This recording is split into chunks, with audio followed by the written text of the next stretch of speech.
Við í Samfylkingunni ætlum að verja auknum fjármunum til þess að kaupa ný lyf, komumst við í aðstöðu til þess. Við eigum að freista þess að fara í verðútboð með hinum Norðurlöndunum, þannig að verða auðveldara fyrir okkur að fá lyf á sömu verðum. Þá líka spurning hvort að við getum nýtt möguleika og samstarfi til dæmis við Norðurlöndin til þess að lækka verðið og auka framboðið. Og nota samninga þvert á lönd til að ná fram betra verði.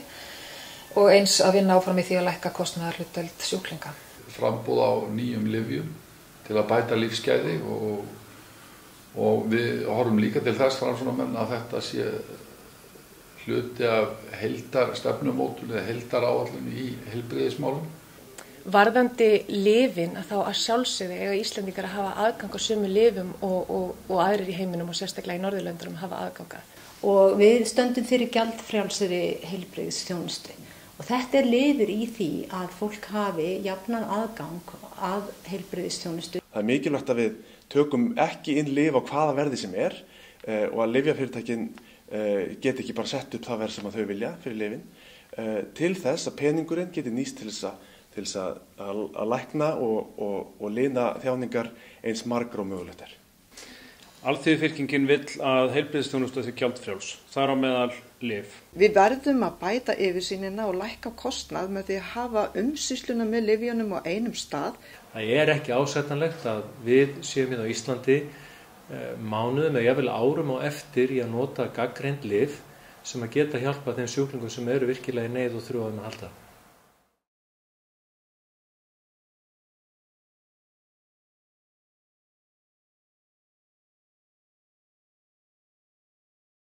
Það er alveg augljóst að mörg krabbamein ekki hægt að skima fyrir og við verðum að vera fordómalaus þegar við skoðum hvaða skimun í gangi og hvaða skimun við ætlum að taka upp. Það verður sett á stofn skimunarráð sem að gefi heilbrigðisyfirvöldum ráðleggingur það hvaða skimunan eigi að fara fram. Skimun gagnvart krabbamein með mikilvægur forvarnaþáttur og þarf að vera aðgengilegur og fólk þarf að nota hann, þannig að það er brýnt að útbreiðsla og notkun aukist og ein leið til þess að lækka kostnaðinn. Grunnþjónusta í heilbrigðiskerfinu, þar með talið eins og bólusetningar og skimanir eins og þessar, að þarna séum við raunin með svo mikilvægt tæki sem að getur hjálpað okkur að spara til lengri tíma litið, halda kostnaði við til lágmarki og enda takmarki verður að láta þetta vera án endurgjalds fyrir sjúklingana. Markmiðið á hygglust að vera þetta að hinir veikustu borga ekki og forvarnir skila sér margfalt. Streita og álag sem á fólki í nútíma samfélagi, hvernig lögum við það?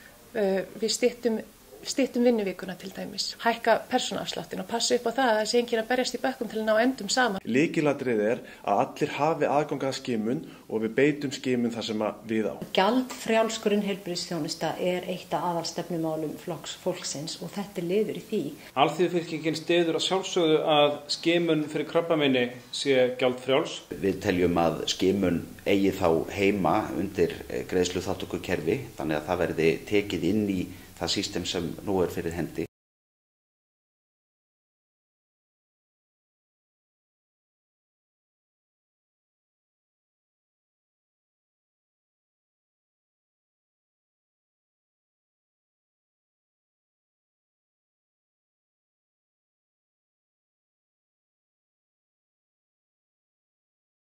Já, Björt framtíð styður bæði þessi markmið. Í fyrsta lagi að greiðsluþátttaka niðurgreiðslukerfið nái til þess sem núna fellur utan sjúkratrygginga eins og sálfræðimeðferð og tannlæknaþjónusta. Þá eru Vinstri græn á því að öll grunnheilbrigðisþjónusta sé í rauninni grundvallarmannréttindi. Ef við skilgreinum hana sem slíka, þá erum við í dag að rukka á mikið fyrir þessa þjónustu og eigum þess vegna leitast við að lækka kostnaðinn sem að almenningur hlýtur að því.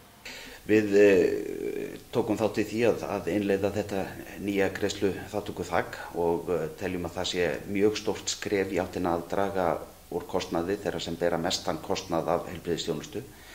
Það hefur hins vegar alltaf legið fyrir að við lítum á þetta sem fyrsta skref. Greiðsluþátttökukerfi sem tók gildi núna fyrra árinu var mikil réttarbót. Hún tryggði það að enginn þurfti að sitja undir mjög íþyngjandi heilbrigðisútgjöldum en heilbrigðisútgjöld flestra jukust lítið eitt. Og það er bara mjög falleg og góð pólitík að enginn þurfa að borga mjög mikið en allir borgi smá. Við í Samfylkingunni höfum það á okkar stefnuskrá að heilbrigðisþjónusta á Íslandi verði gjaldfrjáls með öllu. en auðvitað gerist það í ákveðnum skrefum. Auðvitað þetta í taktið okkar markmiðum að henni veikustu greiði ekki fyrir heilbrigðisþjónustu. Það verður að vera þannig að það hafi allir aðganga í heilbrigðisþjónustu algjörlega óháð efnahag. Að þá eigum við að hafa þá tryggingu að við fáum frið til þess að berjast í sjúkdómana okkar, en ríkið sjáu í raunum, eða samfélagslegi sjóðir sjáu kostnaði sem að því lýst. Og þegar fólk veikt, sérstaklega að díla við erfiðan sjúkdómi svo krabbamenn, það á það ekki að þurfa að hafa peninga áhyggjur líka, og því streitan sem tengist því bugar fólk, gerir það veikara og gerir þeim erfiðara fyrir að ná heilsu aftur. Markmiðið að lækka greiðsluþátttökuþakið. Já, Flokkur fólksins styður allt þetta og að mörgu leyti vil ég bara benda á nágrannaþjóðina hvað varðar flest af þessu. Alþýðufylkingin vill að greiðsluþátttaka sjúklinga sé afnumin og að heilbrigðisþjónusta sé gjaldfrjáls, þar á meðal tannlækningar og sálfræðiþjónusta. Og við viljum auðvitað óháð búsetu að allir njótu bestu mögulegu meðferðar. Það hvort að við fellum niður greiðsluþátttökuna held ég að sé ekki skynsamlegt. Lykilatriði að við tökum þá takmörkuðu peninga sem að ríki hefur til umráða, að þeir nýtist þeim sem mest þurfa á aðstöðuna að halda. Ég tel ekki þörf á því að fólk sem hefur mikið milli handana borgi ekki neitt fyrir heilbrigðisþjónustuna.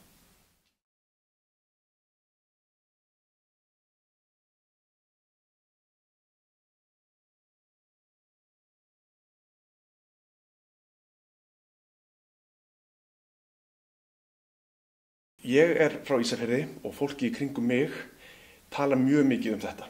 Það gerir sér allir grein fyrir því hvað það mikilvægt fyrir krabbameinssjúkling að njóta aðstóðar aðstandenda í sinni meðferð. Og þessu verður að breyta. Það verður að á einhvern hátt fella þetta undir greiðsluþátttökukerfið eða endurgreiða meira leyti. Það þannig að smæð samfélagsins á Íslandi kallar á samþjöppun fagþekkingar.